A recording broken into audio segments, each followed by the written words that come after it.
Abra sua Bíblia, por favor, no Salmo 127. É um salmo conhecido. Salmo 127, verso 1.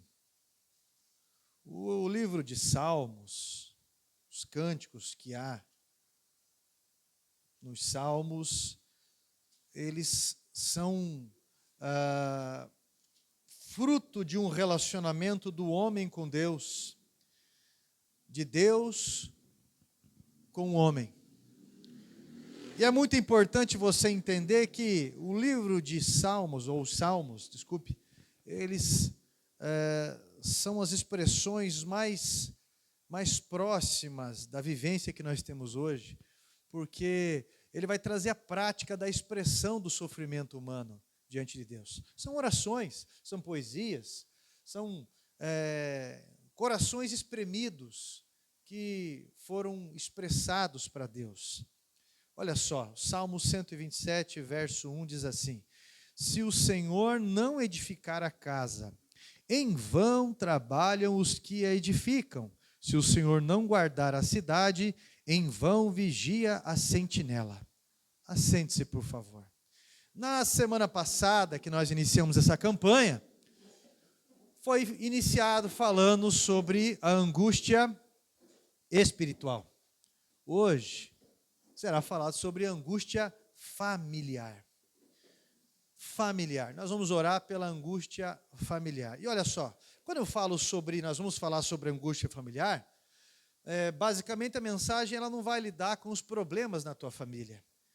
Mas a angústia familiar, basicamente a mensagem vai lidar com a angústia dentro de você, que impossibilita, inutiliza, ela neutraliza as tuas ações corretas com a sua família. Basicamente, a angústia familiar, ela meio que amarra você de ter um raciocínio lógico, um raciocínio divino para que você consiga resolver as coisas. Por exemplo, às vezes o casal se ama, e muito, já estão juntos há 1256 anos, mas está longe, está com saudade, com vontade de lhe dizer te amo, quero levar você para tomar sopa, quero levar você para dar uma volta de mão dada no Parque dos Tropeiros. Mas quando está perto, está igual um casal de pitbull, de Rottweiler, parece uma rinha que tem. Briga! Parece que está o dia inteiro sem comer, e quando chega à noite dão ração com pimenta. Vai ficando brabo, mas ama.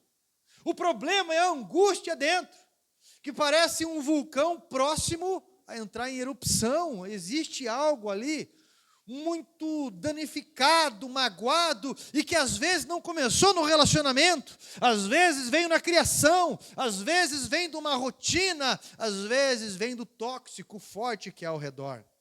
Então, a primeira coisa que você precisa entender sobre essa questão de angústia familiar, primeira coisa, é que inseto não vai atacar lâmpada apagada.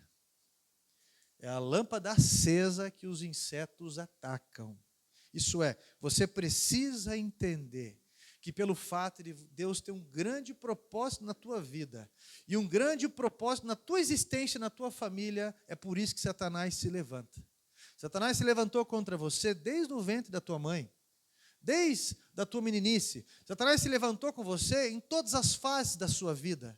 E agora não é diferente, porque o princípio, o propósito dele é tirar você da família, é desestabilizar você do seio da família. Uma das coisas que a palavra de Deus, na prática, nos ensina é que todo projeto que Deus tem na tua vida, o inimigo se levantará contra isso. Então, o que nasceu de Deus encontrará vários adversários aqui na terra. Quanto maior o propósito, maior a guerra. Está entendendo? Então eu preciso que você entenda os desafios na tua vida como algo aprovado por Deus. E segundo, para você entender a grandiosidade disso, porque quanto maior a luta, maior o propósito. Quanto mais expansiva a luz da lâmpada, mais os pernilongos, os bichos vão querer atacar. A guerra sempre cerca o surgimento de um milagre. Olha na Bíblia para você ver o exemplo de Moisés. O nascimento dele foi um nascimento conturbado, mas foi o nascimento de um campeão. Ele foi um libertador. E no período do seu nascimento, a guerra aumentou. Faraó mandou matar as crianças homens da época em que ele estava nascendo. Quanto maior o milagre que te espera, maior a guerra que você enfrentará. Não tenha dúvida. Herodes, o rei Herodes, também mandou matar as crianças de 2 anos para baixo, por conta do nascimento do rei dos judeus, o rei dos reis, o Messias. Toda vez que Deus anuncia uma grande vitória, um inimigo se levanta contra essa vitória. Nós estamos vivendo o maior massacre de inocentes da história. Para você ter uma ideia, a maior taxa de morte no mundo em 2019, isso é histórico, a maior taxa foi de crianças que foram abortadas. Várias vezes, Satanás não se manifesta na terra com um tridente na mão, ou de tantas formas como muitos imaginam, mas ele se manifesta pregando o aborto, a morte de inocentes, sendo que Jesus disse: deixar vir a mim as criancinhas, porque delas é o reino dos céus. Nós somos anunciadores do evangelho. Às vezes a semente até pode ser do infeliz, mas o único que pode gerar a vida é Deus. O único. Então, eu e você, nós somos autorizados pelo ventre de Deus ao ventre de alguém, por um propósito aqui na terra, de fazer o melhor na nossa geração, e de por onde passarmos, melhorarmos a vida de pessoas. Então você acha que Satanás não te atacaria? Você acha que ele não tentaria destruir a tua família? Desestabilizar a tua família? Acha mesmo que a vida cristã, ela não tem ataques?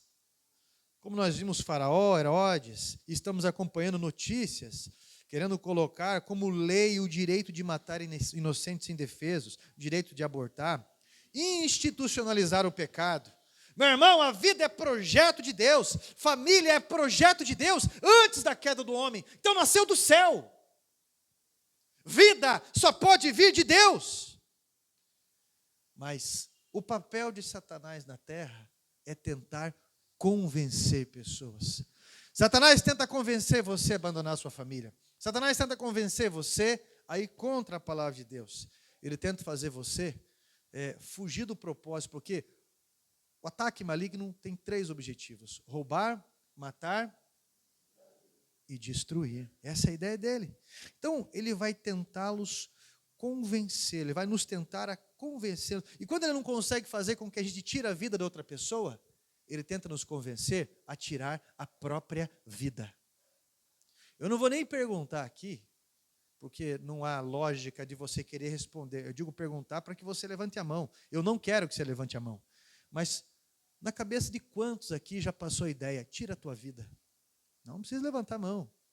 Não levanta, é melhor. Na maioria. Ah, pastor, mas eu não cheguei a iniciar nada. Eu não tive esse ponto, não, nada disso. Eu não dei um passo para isso. Mas você percebeu a voz do maligno cogitando isso na tua mente. Tira a tua vida, faz isso, só para que as pessoas sintam. Só para que esses familiares que você busca atenção, busca isso, busca aquilo, eles sintam. Na grande maioria das vezes, eu não estou generalizando e nem dizendo que todas as vezes são assim, mas na grande maioria das vezes, o suicídio ele tem uma fórmula de vingança e egoísmo. Vingança e egoísmo. Presta bem atenção. Porque Satanás está tentando convencer você a suicidar a sua família, a abandonar tudo, a dizer que você está sobrecarregado. E de dentro para fora, você está enxergando as guerras maiores do que elas são. Presta bem atenção. Segundo ponto, sobre a questão de angústia familiar. Só tem um jeito de Satanás vencer. Repita comigo, só tem um jeito de Satanás me vencer. É eu desistindo. Meu irmão, para e pensa um pouco. Eu e você estamos enfrentando um ser que já foi vencido. Jesus já deixou claro que Satanás já foi vencido. Eu vi Satanás cair como cai uma estrela. É isso que está escrito? Hã? Como um raio. Eu vi Satanás cair desse jeito. Ele é derrotado. Eu vos dei autoridade para pisar de serpentes e escorpiões. Eu vos dei. Só que isso, meu irmão, é de dentro para fora. Adão caiu num paraíso. Jesus venceu em um deserto. Satanás tenta usar um caminho de angústia, de aflição. E aflição, angústia é quando você se sente com as mãos amarradas. Porque a gente não pode entrar dentro da cabeça das pessoas e mudar assim os valores e coisa e tal. Mas Jesus pode se revelar aos nossos familiares. E dependendo da situação, ele pode se revelar a você e você entender que você é errado, que você está errado em várias coisas. Porque às vezes é depois de 40 dias desse deserto de lutas, seja físico, psicológico, mas um lugar seco, um lugar solitário, deprimente, que o inimigo tenta apresentar para você falsas soluções de prazer, de orgulho, de egoísmo. E aí alguns acabam querendo comer pedras, achando que isso é pão. Querendo que você se jogue de cima de algum lugar, achando que Deus vai te apanhar, vai dar ordem aos anjos e vai te apanhar ali por tal tipo de tentação. Achando que com a devoção de todos a você, sua vida será melhor. Mas Jesus nos ensina uma lição que define o rumo da nossa eternidade e de todas as outras coisas. Ele nos ensina a olhar espiritualmente para o nosso Criador e para o seu plano maior. Ele nos ensina a nos apoiar na palavra e fidelidade dele, para que nós tenhamos a resistência de hoje e para que aprendamos a discernir o que é espiritual e o que não é espiritual, e que tenhamos autoridade para repreender o maligno. Você está entendendo? Meu irmão, presta muita atenção. Talvez eu estou falando com alguém que vive uma angústia desértica, da frustração, com a própria família. E é nessa guerra, talvez, que eu falo, com alguém que está enfraquecido, alguém que está intimidado, porque está com os olhos errados. Talvez eu falo com alguém que está enrustido na autoridade espiritual que deveria ter, porque no seu interior está convencido de que tudo está perdido. Você está entendendo? Terceiro ponto que me chama a atenção. Um dos muitos problemas quando se trata sobre família é o conceito do meio evangélico, de que, como crentes, cristãos, ou seja, como for, a nossa família tem que ser perfeita. Mas a família, ela é formada por pessoas imperfeitas. A família é formada por pessoas limitadas, que carregam traumas emocionais, frustrações, que tiveram problemas de referência quando criança. Essa ideia leva muitas pessoas à exaustão, pois percebem que é um alvo impossível de ser alcançado. Isso acaba sufocando a gente, diminuindo, intimidando a gente. E o adversário da família e da vida vai procurando brecha para que a voz dele seja considerada a solução, fazendo-se achar que pode o que não pode, na verdade. Começa a enxergar ilusões. Se eu abandonasse tudo, quando você abandona isso mais? Olha essas vidas de Instagram aí. Parece tão feliz. Essa pessoa abandonou tudo, olha aí, ó. Abandonou tudo, mudou o cabelo, aí agora é só praia, agora é só isso, olha só carrão, e olha, parece que está tão feliz. Meu irmão, não existe vida fácil. Não se apoie com essa vida de Instagram. E a grande maioria das pessoas que levam uma imagem virtual desse jeito são pessoas absurdamente angustiadas e deprimidas. Absurdamente. Sabe qual que é o problema? É a comparação. Tem um livro do Jaime Camp, bem interessante. Aliás, Jaime Camp é uma referência mundial quando se trata de casamentos e família. Desde os anos 80, para você ter uma ideia. Um dos livros dele é O Mito da Grama Mais Verde. E ele vai falar justamente sobre, parece que a grama do vizinho sempre é mais verde, parece que sempre a outra família é melhor que a minha, parece que sempre o outro casamento é melhor que o meu, parece que sempre o outro cônjuge é melhor do que o meu, parece que os outros filhos são sempre mais colaborativos do que os meus, parece que sempre é melhor, porque o segredo para o desânimo é a comparação. Meu irmão, olha para a tua família, olha para a tua vida. Muita gente gostaria de ter os filhos que você tem, talvez na faculdade, talvez voltando para casa toda noite, talvez bem financeiramente já, com saúde. Eu não estou falando de alguém que é 100%, a sabedoria em pessoa, nem nada disso, mas está enfrentando os desafios e os erros da idade. Muita gente queria estar no teu casamento, muita gente queria ter a casa que você tem, ou o dinheiro para pagar aluguel que você paga, muita gente queria ter o que você tem. Só que às vezes você está tão embriagado com a comparação, que você não enxerga o valor das coisas. E a angústia vem e bate forte dentro de você. E você começa a olhar para outras opções. O inimigo quer que você provoque, chame a atenção. O inimigo quer que você grite. Ele quer que você bata. Ele quer que você pule de um pilar. O inimigo quer guiar você pelo orgulho, com desequilíbrio, com palavras de baixo escalão dentro da tua casa, que convoca o inimigo a tomar a frente. Porque o mal vem, não é por aquilo que você engole, não. O mal vem por aquilo que sai da boca, disse Jesus. Jesus nos ensina a centralizar toda a necessidade de mudança em Deus. E esse é o quarto ponto que eu queria falar especificamente com todos aqui, se tratando de angústia familiar.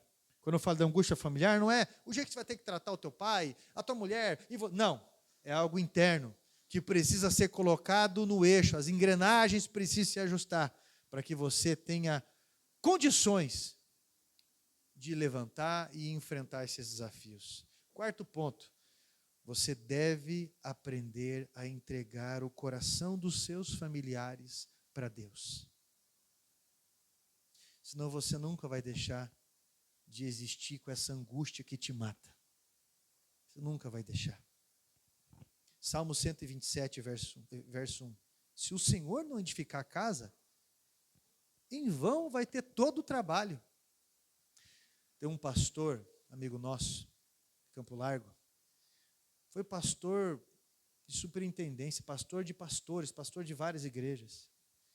Ele internou o filho dele em casa de recuperação 25 vezes. E o filho dele foi morto por drogas e tiro. Eu conheço pessoas que os pais têm um nível de dependência química absurdo. E os filhos são um grande exemplo de fé. Meu irmão, nós não sabemos o que vai ser. Só que você precisa parar de se culpar desse jeito. Você precisa parar de estar tão diminuído e intimidado espiritualmente, como se Deus não tivesse te dado autoridade para você entregar o seu coração para Ele. Como é que está? Você deve se voltar para Ele, pois é Ele quem edifica o teu lar. Ele que convence o coração do homem do pecado, da justiça e do juízo. Você deve se voltar para Ele. Eu já falei para você algumas vezes aqui do missionário Josney, eu tenho ele até hoje. Ele trouxe uma mensagem há 15 anos atrás aqui na igreja, porque Jesus é bom. Ele bateu com um Opala, 4 dentro do Opala, 3 morreram. Ele ficou entre a vida e a morte. E estava na farra. E os médicos falando para a mãe, olha, o quadro dele, assim, a gente tem uma experiência, né, vasta, é difícil a reversão. Se houver qualquer reversão, ele vai ficar vegetando, porque veja bem, ele ficou sem um rim, sem um pedaço do fígado, sem um pulmão, o olho dele está costurado assim, olha o estado dele, o impacto na cabeça foi muito assim, e isso e aquilo. E ela falou, meu filho vai sair dessa e vai sair bem, porque eu já entreguei ele para as mãos de Deus, e Deus tem um plano na vida do meu filho, com toda aquela simplicidade. O Josnei é pregador hoje. Eu falei para ele já várias vezes, falei, cara, você não tem um pulmão, você não tem um rim, teu fígado não sei o quê, isso só abriu mais espaço para o teu estômago, né? Falo para ele assim, você tem que fazer as curvas mais devagar, toca a barriguinha de Kombi. Tantos que eu já conheço que isso aconteceu, tantas situações, tá? Você já viu a família do Martin Luther King? Os filhos dele fazem absurdos com o nome do pai. Martin Luther King morreu com 39 anos, defendendo uma causa mundial, bem da verdade. E os filhos dele fazem absurdos no nome dele. Esse tempo atrás, eu estava ouvindo a respeito do pastor Rogério Amorim, como a família dele é perseguida com relação à saúde. Como a família dele é perseguida com relação à saúde. Pastor Rogério Amorim, quando eu tive uma pedra no rim, ele deu todo o apoio necessário, falando com o Conselho Nacional, porque até então eu não conhecia tamanha dor, eu fiquei os 3 dias numa maca, e foi uma série de situações, e ele disse para mim, eu sei o que é isso, eu sofri a vida inteira com isso, Carlos. A vida inteira não, porque agora ele está com 72, né? 71, 72. Mas eu sofri grande parte da minha vida com esse problema. E tomava água, e tomava medicamento, e fazia isso. Mas uma má formação fazia com que eu juntasse pedras, cálculos no meu rim. E ele foi descrevendo uma série de coisas. Rolava no chão. E a filha dele, a Renata, também sofrendo com isso. A esposa também sofreu N situações. O filho também sofreu. A filha também sofreu, a outra filha. E ele conta que um dia, do nada, chegou um pregador na igreja para pregar, um veio de fora, olhou para ele e falou, pastor, a partir de hoje, o Senhor está dando um limite à tua doença. Tá? O Senhor está tirando isso da sua vida. Nunca mais você vai ter pedra no rim. Isso já faz uns 20 anos, mais ou menos. E ele conta o testemunho para cima e para baixo. Você está entendendo? E às vezes as pessoas olham para a vida dele e falam uma série de coisas, mas ninguém sabe das coisas que ele enfrentou, das coisas que padeceu. Ele contou para mim que a esposa dele trabalhava de diarista para sustentar a casa, e ele não era assalariado da igreja, 16 anos trabalhando assim, e direto na igreja, resolve isso, resolve aquilo. Ele não pôde ir para congresso porque não tinha dinheiro, e se esforçava, emprestava daqui, e era aquela coisa toda. Simplesmente um dia, do nada, porque é assim que as coisas acontecem, chegou um pastor para ele e falou, pastor, a partir de hoje, o Senhor está liberando a tua vida financeira. E ele falou assim, olha gente, eu prosperei de um jeito, Deus me abençoou de um jeito, mas não era isso. E às vezes, as pessoas pensam, como é que pode? Deus é injusto, é de uma hora para outra e comigo. Mas milagre não é um acidente, milagre é resultado de um posicionamento. Permaneça em fé. Você está vendo ali a Dirley e o Wilson na porta, né? A Dirley por anos orando na igreja, intercedendo pelo marido dela. E eu lembro que eu ia tomar café, hoje estou confessando isso, tá, irmã Maria Helena? Eu vinha direto do serviço, deixa eu contar agora. Eu tinha um sofá azul, o meu gabinete pastoral ficava onde o Ivan está ali. Aí eu vim direto do hospital, gente, eu acordava muito cedo, era 5 horas da manhã, e eu ia dormir muito tarde. Teve dias que eu saí da igreja próximo de 1 hora da manhã, e andando para casa às vezes, porque não tinha ônibus. E daí, 5 horas da manhã, eu estava acordado. Então, às vezes, eu falei, cara, eu estou sem dinheiro da passagem. Eu vou direto para a igreja, do serviço, 1 e pouco da tarde. Eu saía 1 e pouco da tarde, não, 1 e pouco, 1 hora da tarde do hospital, e eu vinha direto para a igreja. Quando eu chegava aqui, um calor, com sede, com fome, mas eu falei, mas eu preciso dormir primeiro. Eu me trancava naquela sala ali, dormia um pouco, tirava as onzeiras, eu falei, agora estou com fome. Aonde que eu vou? Vou fazer uma visita. Eu vou na irmã Maria Helena ou na irmã Ana Guiar, porque sempre tem café lá. E toda vez que eu chegava lá, ela servia um café e o bolo de nega maluca, né? Ah, não pode falar mais bolo de nega maluca, né? Agora bolo de afro, não sei o quê. Afrodescendente maluco. É afrodescendente com algum Cid.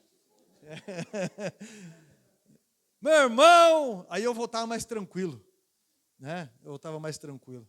Teve um dia que eu comprei um sapato num brechó. Ah, meu Deus do céu, vou deixar para usar na igreja, porque eu usava tênis, porque é conforto. Cheguei, coloquei na igreja. Falei, mas o que está tudo... Será que não foi limpo a igreja? Eu olhei, estava tudo escuro. Esfarelou a sola do sapato. Eu calço 42. Aí eu falei para o Jefferson, ô Jefferson, não tem agora que você vier aqui trazer um sapato para mim, cara, senão eu vou pregar de meia. Pastor, eu tenho aqui, que é maior para mim, não sei o quê, 39. E eu preguei assim, meu irmão, numa luta e coisa e tal. Aí você vê, às vezes, um casamento, você vê uma família, você vê... Ó, irmão Danilo, quanto tem de altura, Danilo? 1,90. Um dia ele cabia dentro do pai dele. Porque tudo que é grande começou pequeno. Aí você vê um casamento aí. Quem tem mais de 40 anos de casado aqui? Olha lá. A irmã Guerra está ali, ó. Eu ia ser arranhando na tua casa. Pão com linguiça, banha, bom. Mais de 40. Quantos anos a senhora tem de casado? 45? Mais ou menos. É isso aí mesmo. Importante tá, é assim mesmo. Te cai atirando, né? 40 e pouco. Você acha que foi fácil isso, casamento? Todo dia só flores, todo dia. Meu irmão, você tem que passar por cima de muito orgulho. Mas acima de todas essas coisas, você tem que vencer aqui dentro. Você tem que vencer aqui dentro e decidir voltar para casa. Decidir ser respeitoso. Decidir contribuir. Decidir perdoar. Por quê? Porque acima de todo e qualquer familiar, de todo e qualquer desafio, você confia em Deus que as coisas vão melhorar. Você confia em Deus que as coisas vão se ajeitar. Você confia em Deus que as coisas irão acontecer. E isso vai te trazer paz. Não tenha dúvida sobre essas coisas. Aí você vê bem assim, estou na igreja do Evangelho Quadrangular. Ah, o ministério da Aimee Simple McPherson foi incrível. Em 1922, construiu em 2 anos um templo para 5.000 pessoas sentadas. Em 1922, uma mulher subir em altar, pregar em púlpito, uma época restrita daquele jeito. Olha, sem dívida os 2 anos. Ainda chegou, ela não tinha onde morar. Chegaram e falaram assim, não, pastor, está construindo algo para Deus, está fazendo isso. Deus falou comigo, fulano e ciclano, nós vamos construir uma casa para a senhora também. E construir um baita de um sobrado para ela. Mas o primeiro marido dela morreu. Ela nova, com a Roberta no colo, recém-nascida, fazendo missões na China. Morreu de febre amarela. Naquela época, sem celular, sem nada, ela deu um jeito de voltar para o país dela. Quando ela chegou, como que eu vou pregar o evangelho e coisa e tal?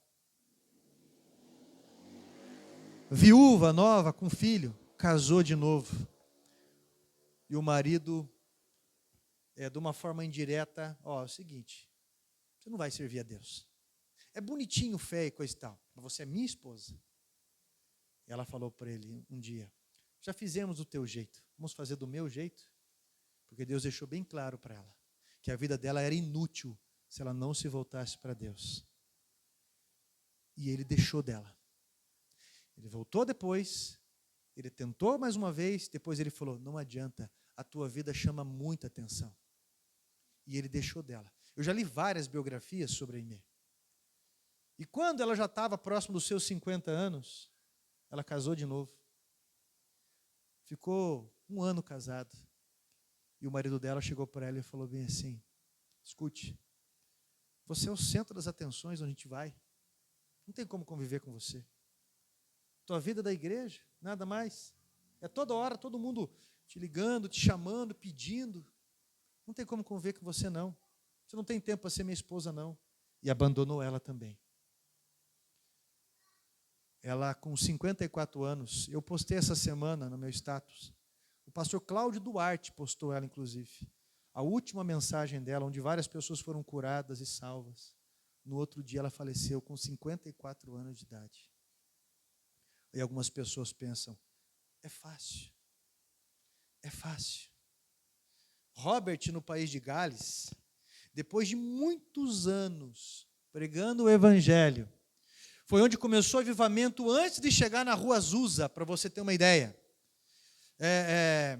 O senhor McPherson marido da Aimee, foi aprender sobre avivamento e ter essa experiência no país de Gales, antes de chegar na Rua Azusa. Tudo isso, essa concentração com William Seymour. Robert, do país de Gales, nos últimos momentos da sua vida, depois de muitos anos de silêncio entre ele e o seu pai, ele tem uma visita de seu pai quando ele já apresentava doença mental. Pastor Marco Feliciano, eu ouvi uma vez no congresso ele falando: eu estou aqui pregando para uma multidão, estou falando sobre salvação, e a minha mãe está tendo uma vida perdidamente num forró, nesse momento.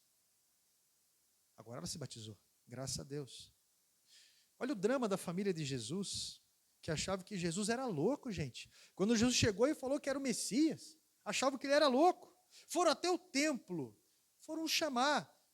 Até um que chega para Jesus, para o avisar, fala: olha lá, tua mãe, tuas irmãs e teus irmãos estão lá fora, cara. Estão te chamando, para que isso é absurdo. Para que isso é absurdo. Moisés, um dia, ele chega para sua esposa, Zípora, e diz que eles iriam morar no Egito, do nada.